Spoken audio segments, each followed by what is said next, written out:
keselamatan pun, anugerah yang hebat itu tetap cukup untuk menjamin dan memelihara kehidupan kita. Lihat 2 Korintus pasal 12 ayat 9.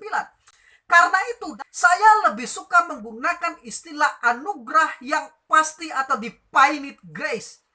Anugerah yang pasti berarti bahwa keselamatan yang diterima orang percaya, yaitu orang yang telah lahir baru oleh Roh Kudus, tidak bisa hilang karena Allah sendiri yang menjaminnya. Jaminan keselamatan itu tidak terletak pada manusia, tetapi pada Allah sendiri. Bukan pada kemampuan manusia, tetapi pada kemampuan Allah untuk memelihara.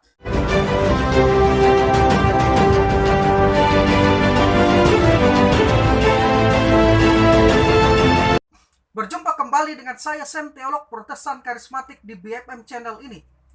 Kiranya kasih karunia dan damai sejahtera dari Allah Bapa dan Tuhan kita Yesus Kristus dan persekutuan Roh Kudus menyertai kita sekalian.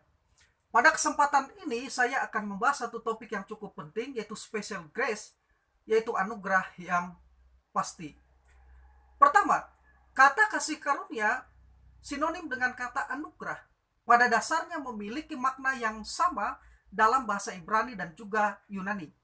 Kata Ibrani ken yang diterjemahkan dengan kasih karunia dipakai dalam pengertian perbuatan seorang atasan yang menunjukkan kepada bawahannya kasih karunia, padahal sebenarnya bawahan itu tidak layak menerimanya.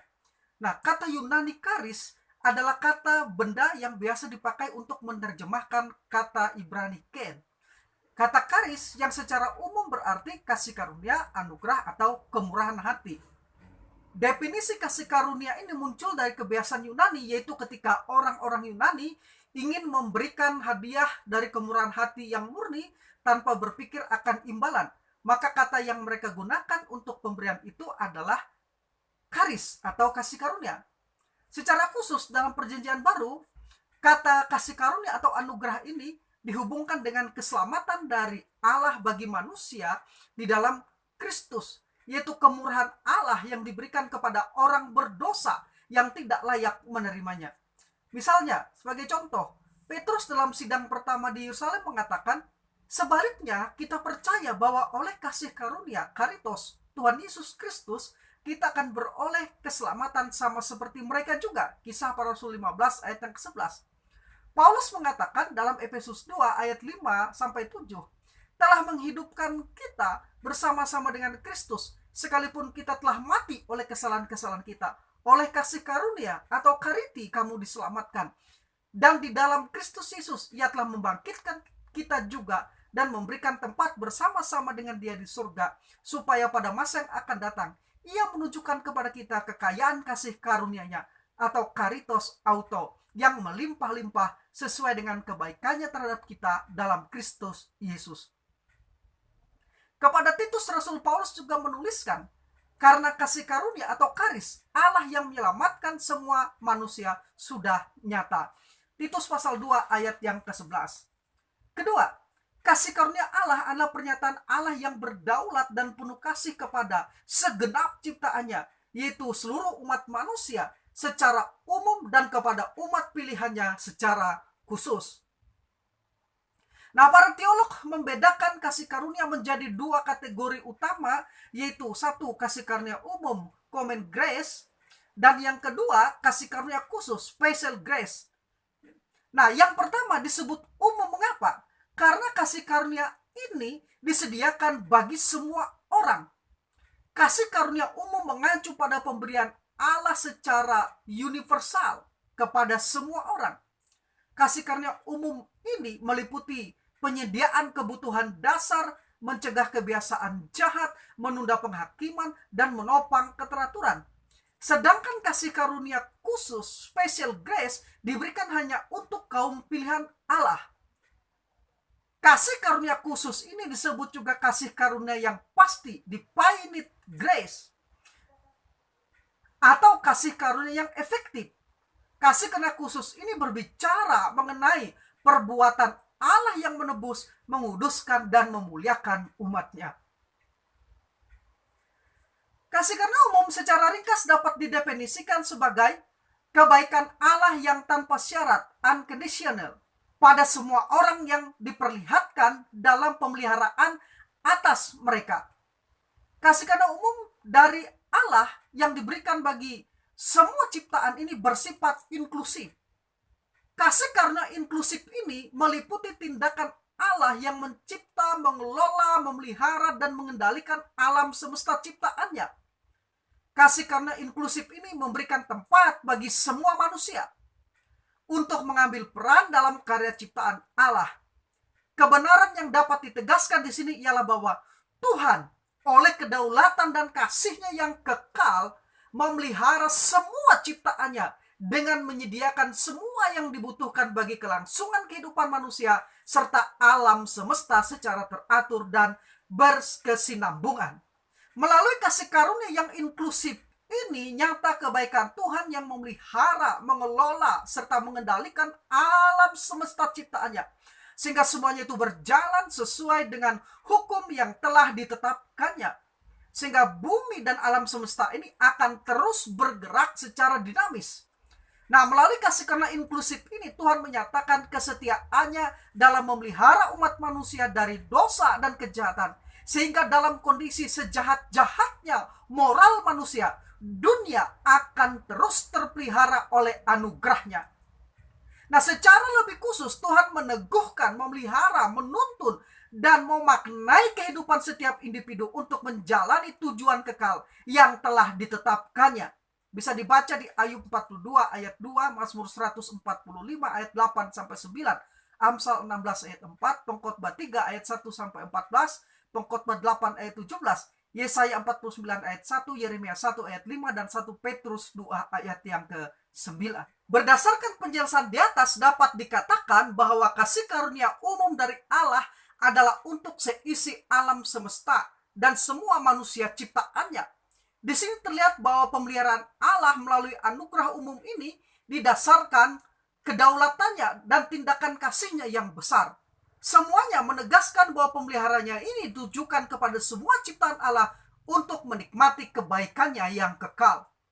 Menurut Profesor Paul N., keharusan dari kasih karunia umum ini adalah bahwa hal itu merupakan pendahulu dari kasih karunia yang efektif, special grace. Sebelum seseorang dapat diselamatkan, harus ada suatu kesaksian dari Allah. Kesaksian itu pertama-tama berasal dari pengetahuan tentang Allah. Allah menyatakan dirinya kepada semua orang melalui jalan kasih karunia umum. Sekarang yang ketiga, special grace atau anugerah yang khusus adalah anugerah yang pasti bagi orang-orang pilihan. Jika kasih karunia umum diberikan kepada semua orang, maka kasih karunia khusus tidak diberikan kepada semua orang. Kasih karunia khusus atau special grace diberikan hanya untuk kaum pilihan. Kasih karunia khusus ini disebut juga kasih karunia yang efektif atau efficacious grace. Kebenaran tentang kasih karunia khusus menjelaskan tentang rancangan kekal serta tindakan Tuhan menyelamatkan manusia berdosa melalui Yesus Kristus. Efesus 1 ayat 4 sampai ayat 14. Nah, kasih karunia ini menyatakan perbuatan Allah yang menebus, menguduskan, dan memuliakan umatnya. Yang termasuk dalam kasih karunia khusus ini ialah menerangi pikiran mereka untuk memahami Injil, menginsapkan hati mereka mengenai perlunya percaya, dan meyakinkan kehendak mereka untuk menerimanya. Dengan demikian, kasih karunia khusus secara ringkas dapat didefinisikan sebagai karya Roh Kudus yang secara efektif menggerakkan orang-orang untuk percaya pada Yesus Kristus sebagai juru selamat. Sekali lagi, kasih karunia yang khusus atau special grace secara ringkas dapat didefinisikan sebagai karya Roh Kudus yang secara efektif menggerakkan orang-orang untuk percaya pada Yesus Kristus sebagai juru selamat. Nah, definisi lainnya ialah anugerah khusus tidak bisa ditolak. Dengan mengubah hati, hal itu membuat manusia secara sempurna bersedia untuk menerima Yesus Kristus untuk keselamatan dan cenderung untuk taat pada kehendak Allah. Definisi lainnya ialah anugerah efektif adalah karya instan dari Allah untuk memberikan kuasa pada kehendak manusia dan mencenderungkan hati manusia untuk beriman kepada Kristus. Nah, penekanan penting dari definisi-definisi tersebut adalah bahwa kasih karunia khusus, efektif, menunjukkan pada kesediaan seseorang untuk percaya kepada Yesus Kristus, dan dengan kata lain, orang itu secara pribadi dan sukarela percaya kepada Yesus Kristus. Artinya, ia tidak melakukan sesuatu yang bertentangan dengan kehendaknya sendiri. Perlu ditegaskan bahwa keselamatan di sini sepenuhnya merupakan bagian dari rencana Allah, divine decree, yang kekal. Dalam rancangan kekal itu, keselamatan ditetapkan selengkapnya oleh Allah. Keselamatan itu kemudian dilaksanakan seutuhnya oleh Yesus Kristus, Juru Selamat. Matius 1 ayat 21 sampai 23. Dan diterapkan sepenuhnya oleh Roh Kudus, Roma 8 ayat 15 sampai 17. Nah, berdasarkan kebenaran ini, yaitu yang di dalam ayat-ayat tersebut di atas, dapat dikatakan bahwa keselamatan sepenuhnya dilakukan oleh Allah melalui karya Yesus Kristus yang menyerahkan nyawanya mati di atas kayu salib menggantikan manusia berdosa. 1 Korintus 15 ayat 1 sampai 4, 2 Korintus 5 ayat 13 sampai 14, dan diterapkan oleh Roh Kudus. Perlu ditekankan bahwa keselamatan yang diuraikan di sini merupakan pengungkapan tentang bagaimana proses penyelamatan itu dilaksanakan oleh Allah, yang di dalamnya setiap orang berdosa yang telah ditetapkannya untuk memperoleh bagian dan mengalami secara subjektif akan karya agungnya ini. Lihat Kisah Para Rasul 13 ayat yang ke-48. Yaitu mereka yang telah ditentukan dan dipanggilnya menjadi percaya. Roma pasal 8 ayat 29 dan 30. Keselamatan yang khusus ini menjelaskan rencana Allah yang spesial, yaitu ia menghendaki supaya jangan ada yang binasa. 2 Petrus pasal 3 ayat yang ke-9. Di mana semua orang yang ditentukan Allah untuk hidup yang kekal menjadi percaya. Kisah Para Rasul 13 ayat yang ke-48. Nah, keselamatan sebagai pemberian kasih karunia Allah itu, Yohanes pasal 10 ayat 28 sampai 29, membawa manusia berdosa mengalami regenerasi. Yohanes pasal 3 ayat 3 sampai 8, 2 Korintus 5 ayat 17, sehingga memampukan untuk berpaling atau konversi kepada Allah melalui iman dan pertobatan. 2 Petrus pasal 3 ayat yang ke-9, 2 Korintus 7 ayat 10, 1 Yohanes 5 ayat 13 sampai 15, Yohanes 6 ayat 47, dan Ibrani 11 ayat 1. Yang olehnya setiap orang yang percaya tidak binasa, melainkan beroleh hidup yang kekal. Yohanes 3 ayat yang ke-16. Nah, keselamatan pemberian Allah ini begitu spesial yang memberikan pengalaman subjektif bagi orang percaya, yaitu adanya 1, pembenaran, 2, adopsi, 3, pengudusan, 4, persatuan dengan Kristus, 5, ketekunan, 6, pemuliaan. Tindakan Allah yang menyelamatkan di dalam Yesus Kristus ini dan pengalaman spesial akan keselamatan seperti yang saya sebutkan tadi di atas memberikan kepastian kepada orang percaya akan hidup kekal yang diterima dari Allah. Yohanes pasal 10 ayat 28 sampai 29. Sekarang yang keempat, perlunya kasih karunia. Perlunya kasih karunia Allah bagi manusia didasarkan pada natur keberdosaan manusia. Karena itu, untuk dapat menghargai sepenuhnya kasih karunia itu, kita harus bisa memahami betapa kita sangat membutuhkannya. Cara yang terbaik untuk melakukan itu adalah dengan cara membandingkan kasih karunia dengan dosa. Kasih karunia itu perlu karena dosa yang adalah masalah besar karena merupakan pelanggaran terhadap Allah yang sempurna.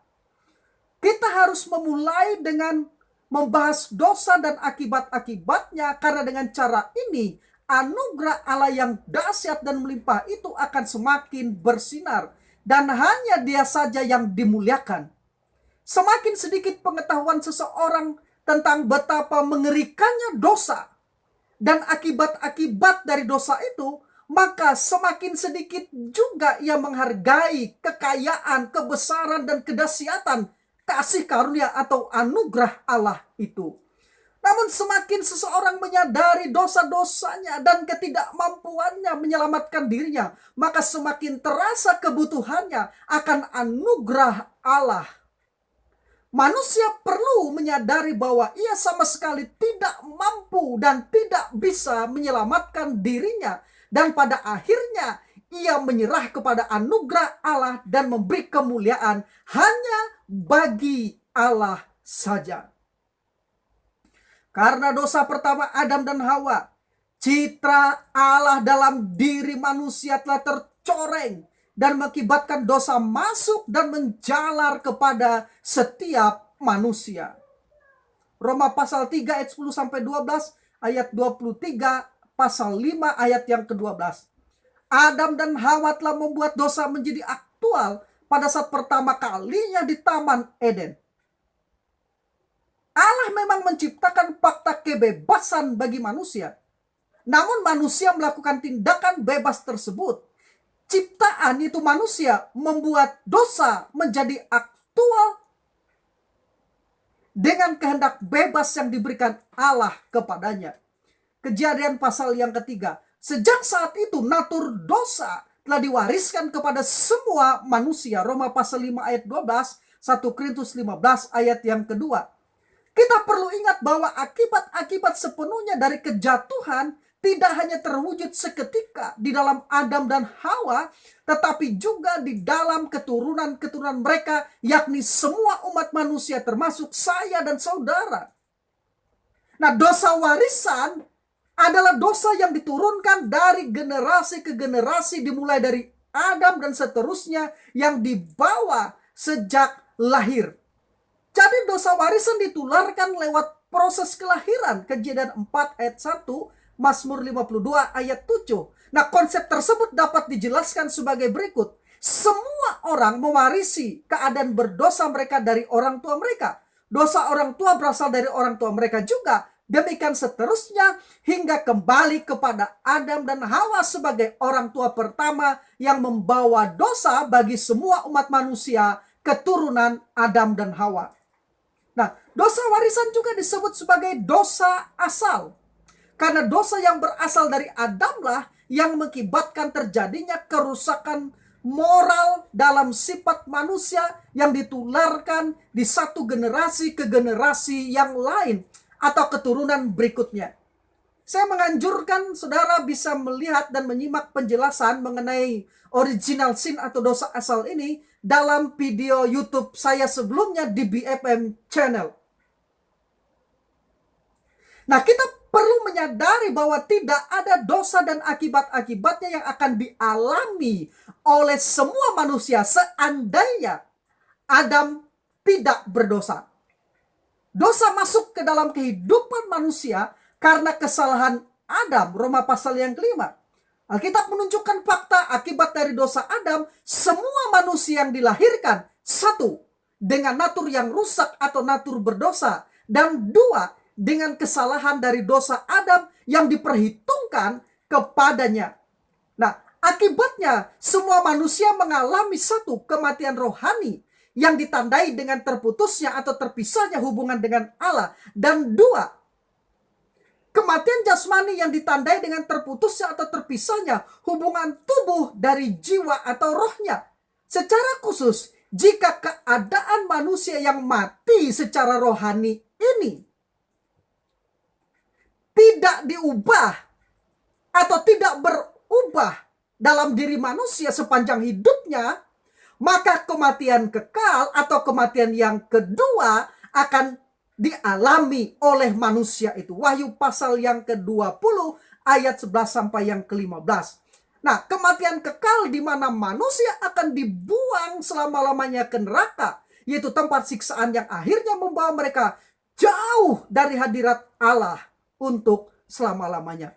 Matius 10 ayat yang ke-28, Matius 25 ayat 41, 2 Tesalonika 1 ayat 9, Ibrani 10 ayat 31, Wahyu 14 ayat 11, Wahyu 20 ayat 11 sampai 15. Silahkan dibaca ayat-ayat itu. Sekarang yang kelima, anugerah di dalam Kristus adalah jalan keluar yang disediakan Allah bagi manusia. Manusia dalam natur lamanya yang berdosa tidak menyadari dan tidak mampu menanggapi hal-hal rohani dari Allah. Mengapa? Karena pada dasarnya manusia itu mati secara rohani. Nah, manusia yang mati secara rohani itu pada dasarnya tidak mampu melakukan apapun untuk mengubah natur maupun keadaan keberdosaannya. Roma pasal 3 ayat 9 sampai 20. Maka jelaslah di sini bahwa manusia memerlukan kasih karunia Tuhan yang memampukan manusia itu untuk dapat kembali melakukan hal yang benar menurut pandangan Tuhan. Rasul Paulus mengatakan bahwa kamu dahulu sudah mati karena pelanggaran-pelanggaran dan dosa-dosamu. Kamu hidup di dalamnya karena kamu mengikuti jalan dunia ini. Karena kamu menaati penguasa kerajaan angkasa, yaitu roh yang sekarang sedang bekerja di antara orang-orang durhaka. Sebenarnya dahulu kami semua juga terhitung di antara mereka. Ketika kami hidup di dalam hawa nafsu daging dan memenuhi kehendak daging dan pikiran kami yang jahat, pada dasarnya kami adalah orang-orang yang harus dimurkai sama seperti mereka yang lain. Efesus pasal 2 ayat yang ke-1. Nah, inilah masalah utama manusia setelah kejatuhan, yaitu kematian sebagai akibat dari dosa.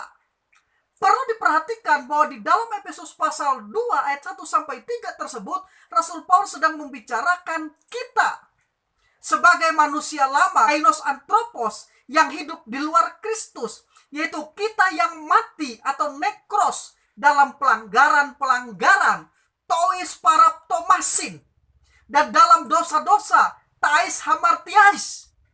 Semua orang yang berada di luar Kristus disebut sebagai manusia lama yang mati. Sekali lagi, semua orang yang berada di luar Kristus disebut sebagai manusia lama yang mati.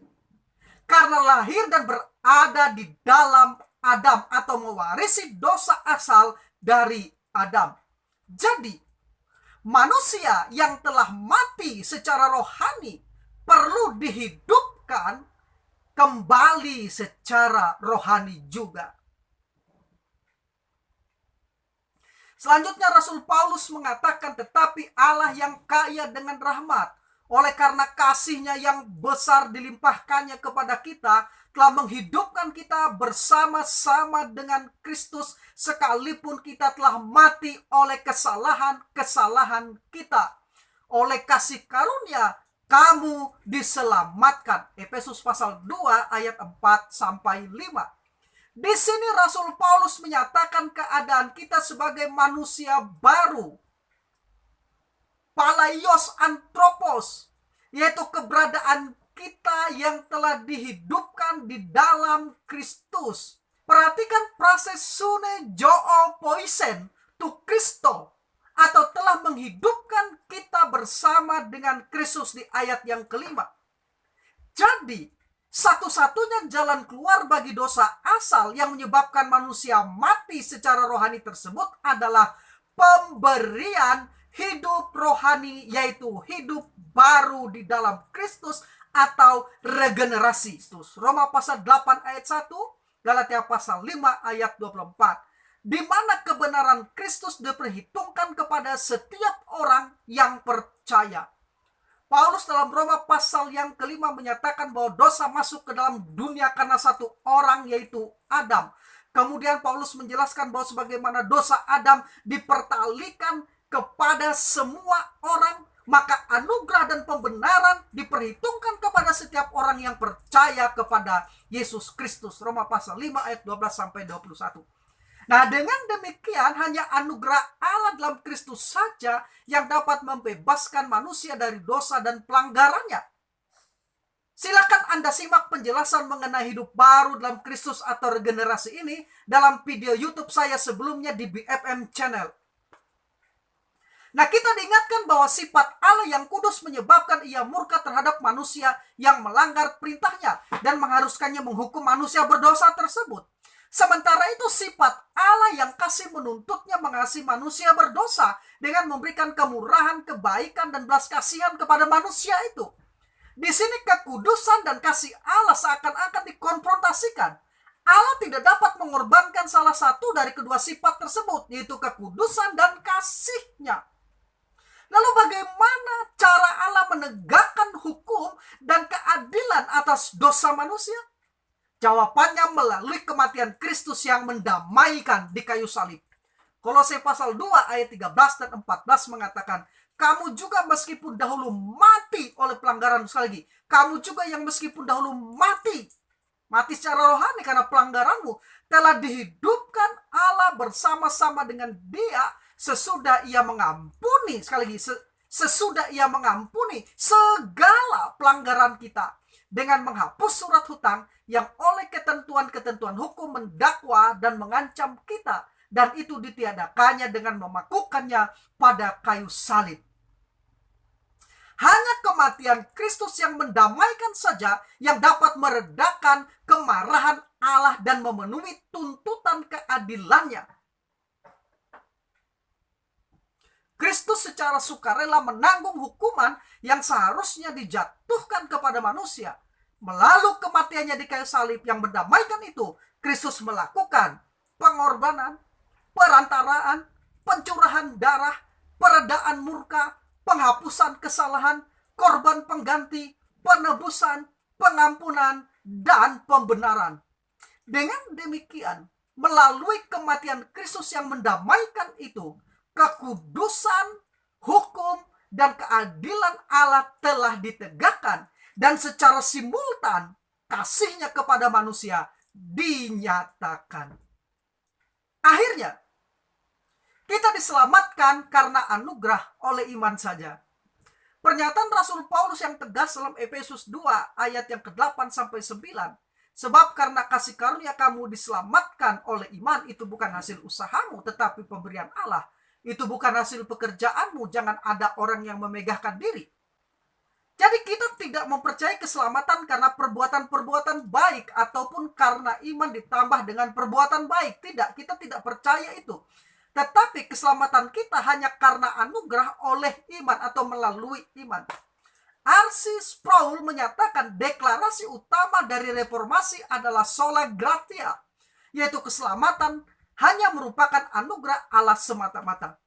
Anugerah adalah kemurahan atau perlakuan istimewa yang tidak layak kita terima, tidak diupayakan dan tidak diterima karena jasa kita. Istilah anugerah disebut juga kasih karunia seperti yang saya jelaskan tadi di depan. Adalah pemberian Allah yang tidak selayaknya diberikan kepada kita karena kita memang tidak layak untuk menerimanya. Oh, begitu hebatnya anugerah yang menyelamatkan itu, sehingga para teolog menyebutnya dengan berbagai cara. 1. Anugerah yang efektif atau efficacious grace, yang berarti bahwa anugerah ini menyelesaikan apa yang Allah maksudkan. Tidak ada yang mampu menggagalkan rencana Allah untuk menyelamatkan. Seperti kata Yesus, semua yang diberikan Bapa kepadaku akan datang kepadaku, dan barang siapa datang kepadaku, ia tidak akan kubuang. Yohanes pasal 6 ayat yang ke-37. Selanjutnya Yesus menegaskan, dan aku memberikan hidup yang kekal kepada mereka, dan mereka pasti tidak akan binasa sampai selama-lamanya. Dan seorang pun tidak akan merebut mereka dari tanganku. Bapakku yang memberikan mereka kepadaku lebih besar daripada siapapun, dan seorang pun tidak dapat merebut mereka dari tangan Bapa. Yohanes pasal 10 ayat 28 sampai 29. 2. Anugerah yang tidak dapat ditolak. Irresistible grace. Ini berasal dari anugerah yang efektif, yang berarti anugerah ini sampai kapanpun tidak dapat ditolak. Terlepas dari pergumulan sementara melawan Allah, pada akhirnya ia akan mengalahkannya dan memenangkan kaum pilihan. Karena Allah memberi umatnya sebuah hati yang baru untuk mengenalinya. Mereka mengenal dan merespon suaranya serta mengikuti Dia. Yeremia 24 ayat 7, Yohanes 10 ayat 27. Yang ketiga, anugerah yang memadai, sufficient grace. Berarti anugerah yang cukup untuk mencapai maksud Allah menyelamatkan orang-orang yang dipilihnya. Karena itu ia sanggup juga menyelamatkan dengan sempurna semua orang yang oleh dia datang kepada Allah. Sebab ia hidup senantiasa untuk menjadi pengantara mereka. Ibrani 7 ayat yang ke-25.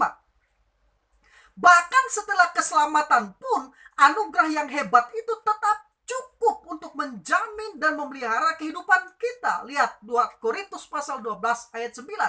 Karena itu, daripada menggunakan ketiga istilah di atas, saya lebih suka menggunakan istilah anugerah yang pasti. Definite grace. Sekali lagi, saya lebih suka menggunakan istilah anugerah yang pasti atau definite grace. Anugerah yang pasti berarti bahwa keselamatan yang diterima orang percaya, yaitu orang yang telah lahir baru oleh Roh Kudus, tidak bisa hilang. Karena Allah sendiri yang menjaminnya. Jaminan keselamatan itu tidak terletak pada manusia, tetapi pada Allah sendiri.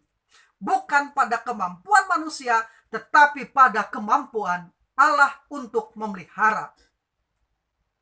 Alkitab mengatakan, karena Allah telah berfirman, aku sekali-kali tidak akan membiarkan engkau, dan aku sekali-kali tidak akan meninggalkan engkau. Sebab itu, dengan yakin kita dapat berkata, Tuhan adalah penolongku, aku tidak akan takut. Apakah yang dapat dilakukan manusia terhadap aku? Ibrani 13 ayat 5 dan 6.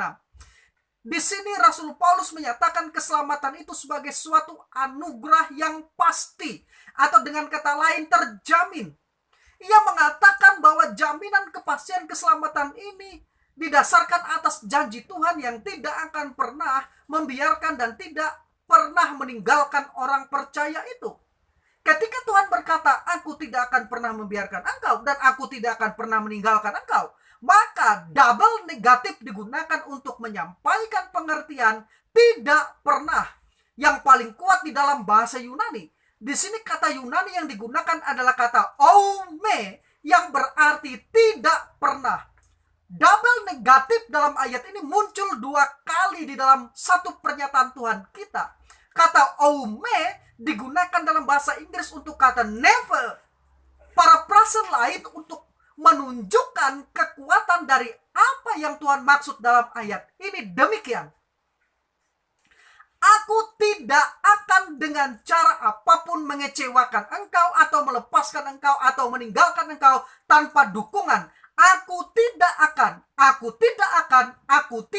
akan dalam tingkat manapun membiarkan engkau tidak berdaya dan tidak akan meninggalkan engkau atau melepaskan engkau atau tidak akan mengendurkan peganganku kepadamu.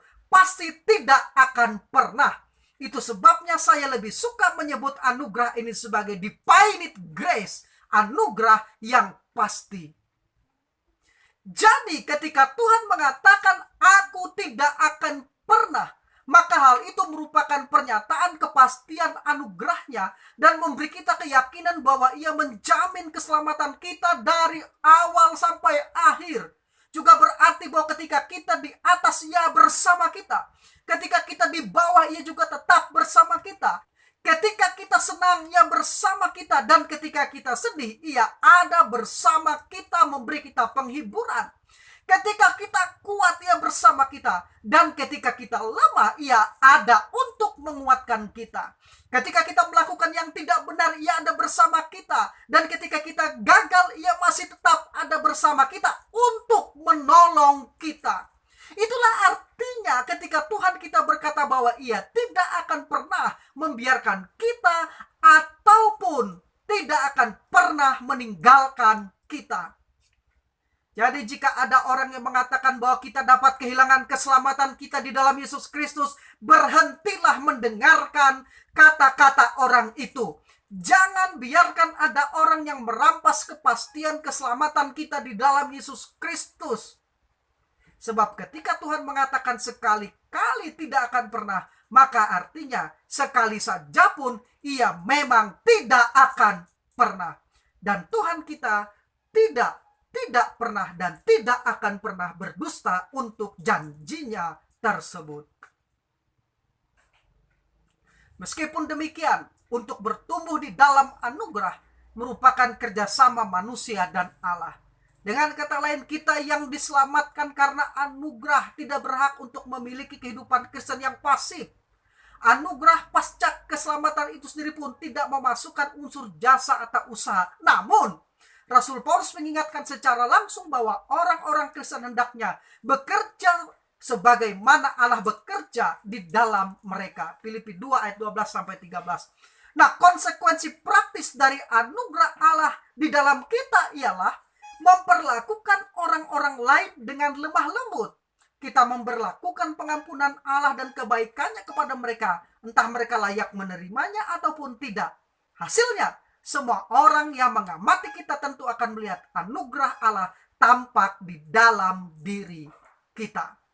Perhatikan bahwa pernyataan klasik tegar kariti este sesomenoi diates pisteos yang diterjemahkan sebab adalah karena kasih karunia kamu telah diselamatkan melalui iman. Sekali lagi, melalui iman. Jadi iman di sini hanya sarana, saluran dari kasih karunia Allah yang menyelamatkan itu. Menunjukkan bahwa kita menerima anugerah itu hanya dengan melalui percaya kepada Yesus Kristus. Rasul Petrus dengan tegas mengatakan, dan keselamatan tidak ada di dalam siapapun selain di dalam Dia, sebab di bawah kolong langit ini tidak ada nama lain yang diberikan kepada manusia yang olehnya kita dapat diselamatkan. Kisah para Rasul 4 ayat 12. Banyak ayat dalam Alkitab menegaskan bahwa tanggung jawab manusia untuk diselamatkan hanya percaya, dan itu pun adalah karya Allah di dalam mereka.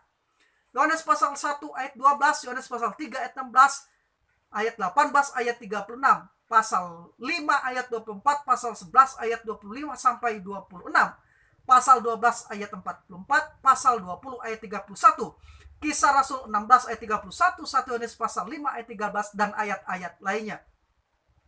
Pertanyaannya, apakah percaya itu?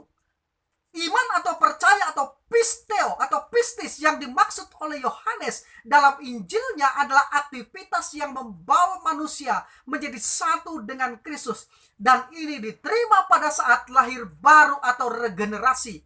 Kata bahasa Inggris untuk iman adalah faith, merupakan terjemahan dari kata Yunani pistis, kata benda, dan pisteo, kata kerja, mengandung arti percaya, kepastian, keyakinan kepada seseorang dan apa yang dikatakannya. Nah, dalam perjanjian baru, iman terutama ditunjukkan kepada Yesus, yaitu percaya kepadanya, percaya kepada perkataannya, dan percaya pada karya penebusannya, dan bahwa Dia adalah Tuhan dan Juru Selamat, serta mempercayakan diri kepadanya. Iman adalah sarana, sekali lagi, iman adalah sarana yang melaluinya, olehnya seseorang dibenarkan. Roma pasal 3 ayat 28, Galatia 2 ayat 16, Galatia 3 ayat 8 dan ayat 24. Dan iman bukan hanya sarana yang olehnya seseorang dibenarkan, tetapi iman adalah tindakan yang melaluinya seseorang menerima kebenaran Kristus. Roma pasal 3 ayat 22 dan Filipi 3 ayat 9.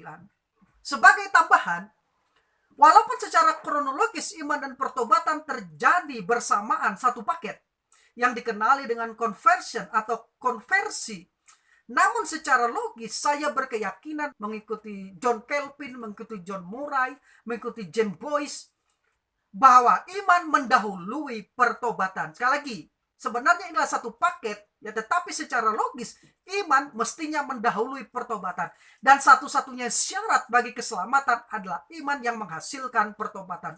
John Calvin menyatakan bahwa pertobatan adalah hasil yang tidak dapat dielakkan dari iman. Itu tidak pernah dipandang sebagai mendahului iman.